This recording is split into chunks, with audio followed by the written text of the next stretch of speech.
صدقے کی کیا اہمیت ہے اور کیا اس کے لیے کچھ اسپیسیفک چیزیں ہی ہیں؟ جیسے ہمارے ہاں ہے روایت کہ بکرا ہی کرنا ہے، یا ہم اس کے بجائے ایسے کسی کی ہیلپ بھی کر سکتے ہیں صدقے کے طور پر؟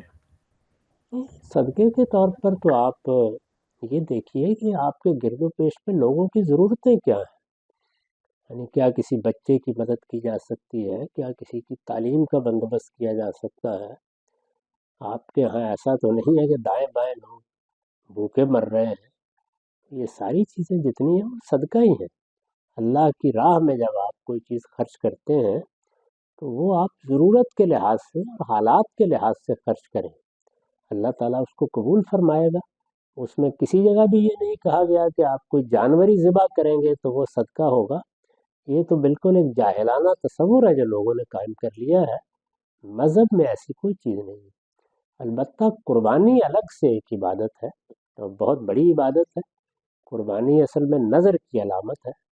میرے اللہ تعالیٰ کے ساتھ تعلق کی تین ہی بنیادیں ہیں. ایک پرستش ہے، دوسری اطاعت ہے. پرستش اعتراف عظمت ہے، اور اطاعت میں مجھے حکم ماننا ہے، وہ اس کائنات کا بادشاہ ہے. اور پھر اپنا جان و مال اس کی نظر کر دینا ہے. تو نظر کی علامت قربانی ہے. قربانی کو عبادت کے طور پر کرنا چاہیے. صدقہ تو آپ کو اس چیز کا دینا چاہیے جو لوگوں کے لیے فائدہ مند.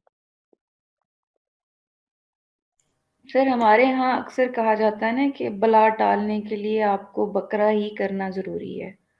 اس طرح کی تو کوئی یہ چیز دین میں نہیں ہے. یعنی یہ ٹھیک بلا ہے سر. ٹالنا وہ ایسے ہی سمجھتے ہیں جیسے خون بہانے سے بلا ٹل جاتی ہے.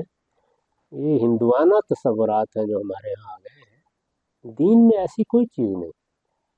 یہ جو ہم قربانی کرتے ہیں یہ اپنے آپ کو اللہ کی نظر کرنے کا علامتی اظہار ہے، ایک سمبولک ایکسپریشن ہے.